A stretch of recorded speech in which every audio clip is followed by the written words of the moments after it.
Yudo Amakawa is a high school student. His parents died in an accident 7 years ago.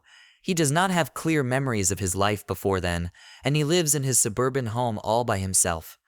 As a guy, he can't handle all the chores and meals himself, and we have to have that typical childhood friend, Rinko, who does all this stuff, which includes waking him up for school. On their way to school, he and Rinko meet a mysterious katana-wielding girl.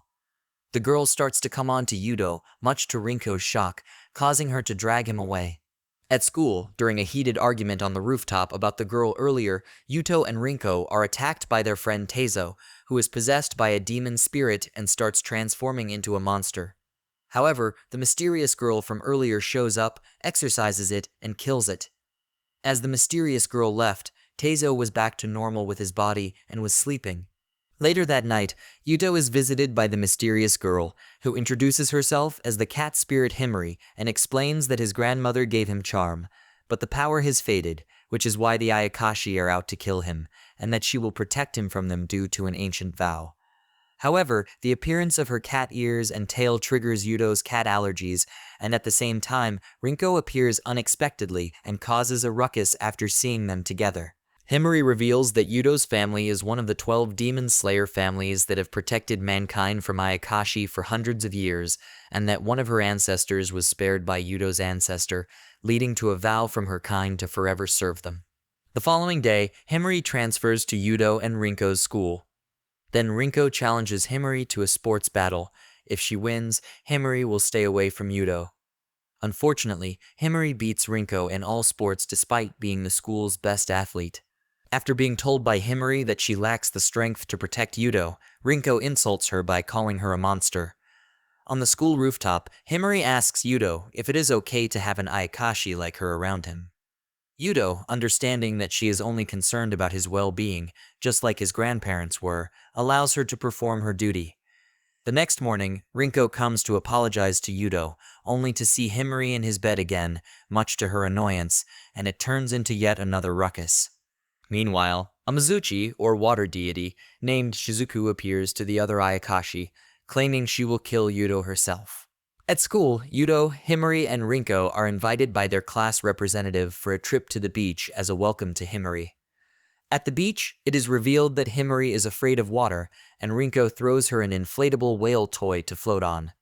While the others are having fun, Himari, having drifted far from the shore, gets a startling visit from Yudo when a giant wave appears from behind and crashes onto them. Both of them survive, but are dragged down into the ocean by a set of tentacles. After regaining consciousness, Yuto meets Shizuku, who warns him that his awakening as a demon slayer will destroy the balance between humans and Ayakashi. Just when she is about to kill him, Himari intervenes. But suddenly the second Mizuchi appears and captures Himari in an upside-down position, since she attempted to get rid of tentacles as soon as possible. However, the tentacles were too much and way too fast, which constricted Himari again. This allowing Shizuku to conjure up a whirlpool to drown Himari, while the tentacles ensnared and prevented her escape. Yudo quickly jumps into the whirlpool and attempts to rescue her. Himari takes an ice spike and stabs her own leg, causing the whirlpool to disintegrate from her blood and destroying the second Mizuchi. Himari tells Yudo to run while she holds Shizuku off despite her injury, but Yudo refuses, telling her not to sacrifice herself for his sake. Deducing there is something unusual about them, Shizuku withdraws from the battle, but not before telling them that she will kill them next time. While taking his bath, Yudo gets a startling visit from Shizuku. Rinko and Himari barge in, with Himari slicing Shizuku in half, only for her to reappear behind Yudo. Shizuku questions Yudo about killing Ayakashi, but Yudo soon passes out in the bathtub. After regaining his senses, he explains to Shizuku that he does not want to kill Ayakashi just because he is a demon slayer and claims he wants to live a normal life. This inspires Shizuku to move in to keep an eye on him, to everyone's shock. The next day, Shizuku proves herself useful as she does all the cooking and chores. Later, Yudo, Rinko, and Shizuku arrive at Cafe Relish, where Himari has gotten a job as a cat-eared maid, which sets off Yudo's allergies. Following an intervention from Lizlet, the cafe's head waitress, after Himari is caught flirting with Yudo, Himari warns him that Liz may be an Ayakashi. Meanwhile, Liz grows suspicious of Yudo's constant watching and thinks he may be out to destroy her. In an attempt to save herself, she spikes his tea with magic tea leaves, but her plan is foiled when Shizuku tastes the spiked tea and gives it to Teizo, who drinks it and leaves the cafe under the tea's magic. Liz unleashes a cloud of magic tea leaves, causing everyone else present in the cafe to leave as well. Himari attacks Liz, though the latter is against any violence. Liz evades Himari's sword, but eventually gets stabbed in the chest. But there is no effect as her body heals. Himari revealed Liz to be a Tsukimagami, or artifact spirit. She finds her true form as a teacup, and she is going to smash the cup, which would have killed her, but during the struggle with Liz, she accidentally drops it. Luckily, Yuuto catches it at the last second, saving her. Coming to an understanding with him, Liz apologizes for her actions, with Himari and Shizuku contemplating Yuto's kindness. The next morning, Yuto wakes up to see Rinko, Shizuku, and Himari all dressed in cat-made costumes as they jump onto his bed. In an attempt to make Yuto remember his forgotten past, Himari decides to invite him to go to Noihara with her. Unfortunately, Rinko and Shizuku tag along with them on their own agendas, much to Himari's disappointment. Upon arriving at Yuto's late grandparents' house, they are greeted by Kaya, who bears a grudge against Yuto for having Himari leave her by herself. Later on, Yuto is lazing around, and since he can't remember a thing about his past, a young Yuto always seemed at ease whenever he was with his white pet cat. They were inseparable and went just about anywhere. Yuto snapped out of the dream when he remembered a girl kissing him. Yuto remembers Himari as that cat. Himari has turned into her human form and is hugging him. Is cut short when they are being attacked by a Henama named Ajiha. Thankfully, Himari had her clothes nearby, so she managed to slip into them lightning fast and subdue Ajiha. But Himari has to back down, seeing that it is Yuto's wish not to kill. But Ajiha's intention is to raise her status by killing Demon Slayer clans as she summons a Datarabaki. Back at the house, Rinko, Shizuku, and Kaya are being confronted by an Ippon Datara Sasa, who is dropping heavy logs from the sky to crush them. Kaya repels them with her barrier, and with the help of Shizuku, they manage to surrender Sasa. Back in the forest, Himari has a tough time fighting Ajiha and the Datarabachi and orders Yuto to head back to the house. However, while running, he hesitates to let himself be protected by Himari and heads back to the battle. Ajiha was to slash Himari, but Yuto blocked Ajiha's finishing blow with his body. Himari, after seeing the scar on his chest, loses her sanity and goes on a rampage, incapacitating the Datarabachi and almost killing Ajiha until Yuto intervenes by grabbing a nearby twig and blocking the final blow. Suddenly, the twig starts to glow with a bright light that envelops the battlefield. When Himari comes to her senses following her battle with Ajiha, she sees Shizuku rubbing her body against Yuto to her shock, only to learn she is only healing his wound with her water, and Shizuku scolds Himari for her inability to protect Yuto. Back at the house, Shizuku explains to him and Rinko about the Demon Slayers and the Yamakawa's light fairy ability. In short, it can turn ordinary stuff into powerful weapons. Shizuku also reveals to Yuto that Himari's ancestors once killed and consumed humans and warns him that Himari will be more prone to reverting to her kind's natural instincts should she keep fighting. Later, on their way back to the house, Yuto thanks Himari for making him remember his past and tells her about the kiss on the lake, thinking that the girl at the lake might be her. However, Himari tells him that the first time she appeared as a human was on the day of his 16th birthday, leaving Yuto puzzled about the girl's identity. Later on, Yuto trains with Shizuku at a nearby park in an attempt to awaken his light fairy ability, but is beaten easily. The next day, during their walk home, a mysterious white-haired girl appears and introduces herself as the demon slayer of the Jinguji family, Kyusu. Himari engages in a fight with Kyusu, but gets cut off when the latter puts up a barrier to keep her away. Inside the barrier, Kyusu reveals that Yuto's grandfather had arranged their marriage. Kyusu then kisses Yuto, causing the latter to remember the kiss by the lake, where it is revealed the girl kissing him was actually Kyusu. Himari breaks through the barrier, but Kyusu escapes and kisses Yuto again to her annoyance, with Kyusu claiming it is her third kiss with him. She then tells Yuto to cut his relations with the Ayakashi and vanishes. At the forest, the other Ayakashi are talking about Kyusu's recent appearance and Yuto's powers awakening until Shizuku intervenes, telling she will kill Kyusu herself.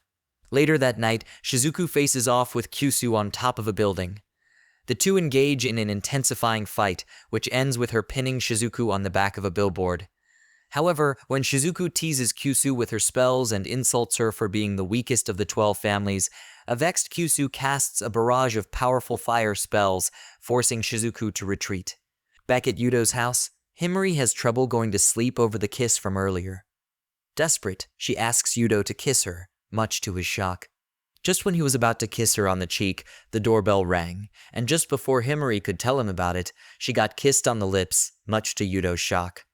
In her joy at her first kiss, Himari's cat ears begin showing. Meanwhile, back at the hotel, Kyushu reinforces her goal to obtain Yudo. After the girls' research on Kyushu leads them to discover that Kyushu's family rose to power as demon slayers using Western magic, Kyushu herself arrives to everyone's surprise, informing Yudo about their future marriage. Yudo, however, refuses to agree to it unless she can change her views about the Ayakashi. After a short altercation between Rinko and Kyushu, Himari intervenes and mentions the 3 kisses she gave Yudo as well as the kiss she received from him, much to everyone's shock. Kyushu counters by telling them about the promise they made in their childhood, which Yudo has no memory about and decides to back down for now. At school, Himari tells Yudo that she's coming up with a countermeasure for Kyushu and wants him to head back home first.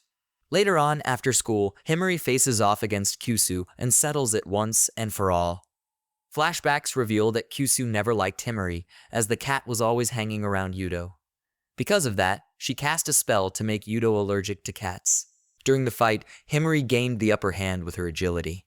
However, the battle quickly turns in Kyushu's favor when she starts shooting Himari with her magic gun and casts a fire spell on the ground before Himari could attack, forcing her to use her Yasutsuna as a step to escape the flames. Himari is soon hit by one of the bullets and quickly falls prey to its magic, causing her to go on a rampage. Just when she was about to kill Kyushu, she quickly remembered what Yudo had said to her back in Noihara and regained her sanity. Ashamed, Himari retreat from the battle, leaving a trembling Kyushu. Late at night, Yudo asks Shizuku where Himari has been, and after being told that, she went off to fight Kyushu. Suddenly, they heard a noise from upstairs, and Yudo went to check it out. An unconscious and beaten Himari appears in his bedroom, much to Yudo's shock. Himari soon wakes up and feels ashamed of her nearly losing herself in Kyushu's trap and the loss of her Yasutsuna. But all that matters to Yudo is that she is safe, though she needs to rest more. After nursing Himari's injuries, Yudo heads over to the hotel where Kyushu is staying to talk while Himari has Aya, a spirit messenger, vomit numerous weapons for her to pick out, to Shizuku's disgust. After receiving a warm welcome from Kyushu, Yudo explains why he refuses to join her and declines their proposed marriage. Annoyed, Kyushu slices his cheek with a dagger and nearly kills him until Yudo's light fairy powers send Kyushu back towards a window, eventually falling to her death.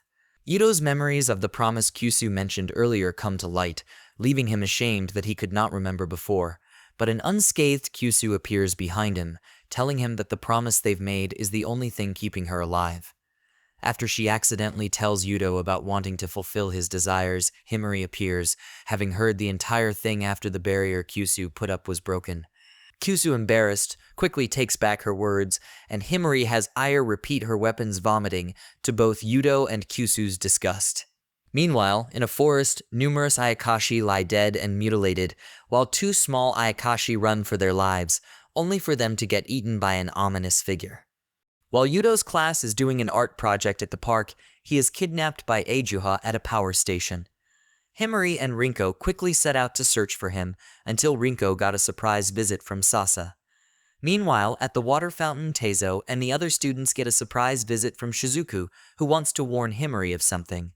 When Himari tells her about Yudo being kidnapped, they both prepare to look until they see a tired Rinko collapse with Sasa on her back.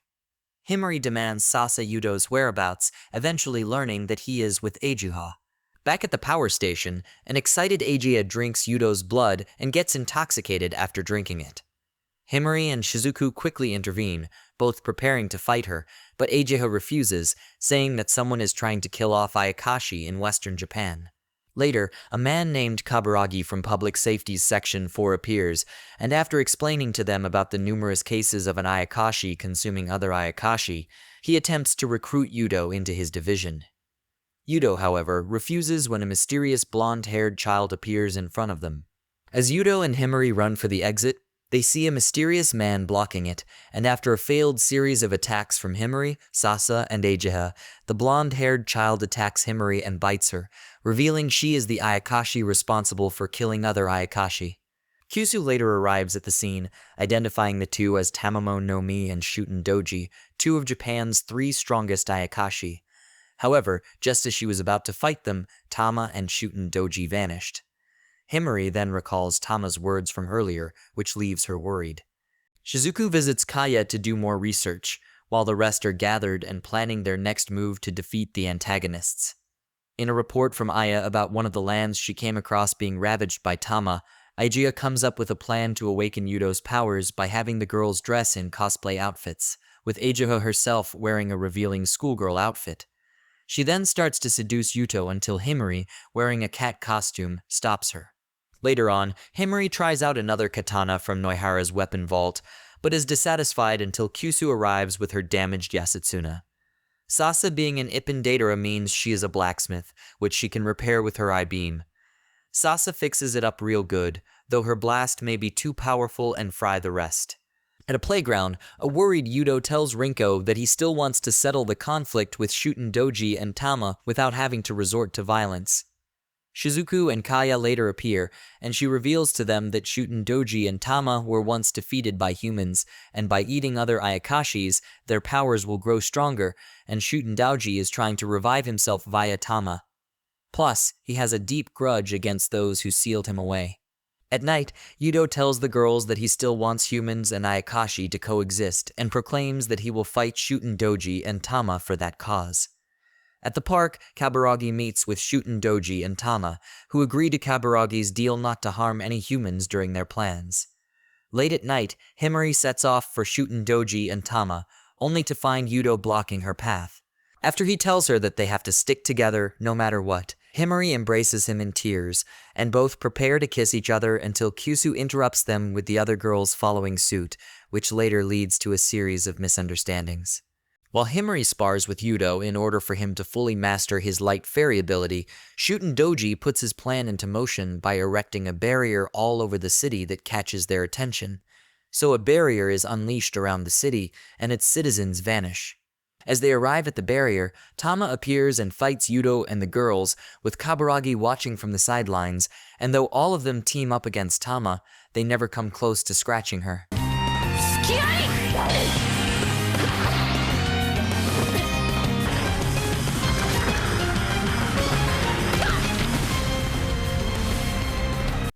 During the battle, Tama tries to kill Yudo by choking him, which provokes Himari to use her demon powers, but Yudo manages to snap her out of it just in time. Satisfied, Tama lets go of Yudo and retreats from the battle to Kaburagi's surprise. The rest also retreat and take refuge in Noihara village. A surprised Yudo comes to see that the girls are finding a way to make him control his light fairy powers through old documents stored at the archives, which later leads Yudo into reading the documents himself to everyone's surprise. Kyusu receives a phone call from Kaburagi, during which she realizes that he has betrayed them and sided with Tama and Shuten Doji. However, Kaburagi doesn't realize that his alliance with the two Akayashi will prove fatal to himself and all other humans if Yudo and his friends are destroyed. Meanwhile, during her walk in the forest, Himari is confronted by Shuten Doji and Tama and fights the latter by the lake. Finding herself at a severe disadvantage in her power level, Himari eventually unleashes her demon powers as she prepares for her final battle. The battle between Tama and Himari intensifies with Himari's Ayakashi transformation. Himari's hair not only turns white, but her skin now has markings. She battles hungry Tama like a heartless killing machine as Yudo and the other girls rush to the battle scene, where they are shocked at Himari's transformed appearance. Tama has turned into her true form, a giant 9-tailed demon fox, and already has Himari in her jaws. She was going to deliver the final blow, but Himari breaks free and deals a powerful blow to her, defeating her. However, after Yudo and the girls come down to see Himari, unfortunately, Himari doesn't recognize them all. She attacks and quickly subdues the girls, leaving Yudo as the only one standing. Now that Kaburagi is of no further use to him, Shuten Doji taunts him with how he tricked Kaburagi and then casts him aside. Yudo still has enough strength to confront Himari as he picks up the sword to stop her. Himari charges straight, but Yudo hesitates at the last minute, drops his sword, and embraces her instead, pleading with her to come back to him. That was enough to snap Himari out and return her to normal. After returning to normal, Himari and Yudo prepare to fight an enraged Shuten Doji, who transforms into his true form, a giant ogre. Yudo then imbues Himari's Yasatsuna with his light fairy ability, and using her newfound power, Himari defeats Shuten Doji for good, slashing him in half. A hungry Tama emerged from the rubble soon after. At the end of the day, Kyusu asks Yudo to use his light fairy ability to fix her clothes, but to his surprise, he can't summon his power. The next day, back at Yudo's house, Yudo gets an angry visit from Kisaragi, Teizo, and the class rep, which leads to a huge misunderstanding after they see all of the girls in his house. Thank you for watching till the end, and please don't forget to subscribe. See you next time, and peace out.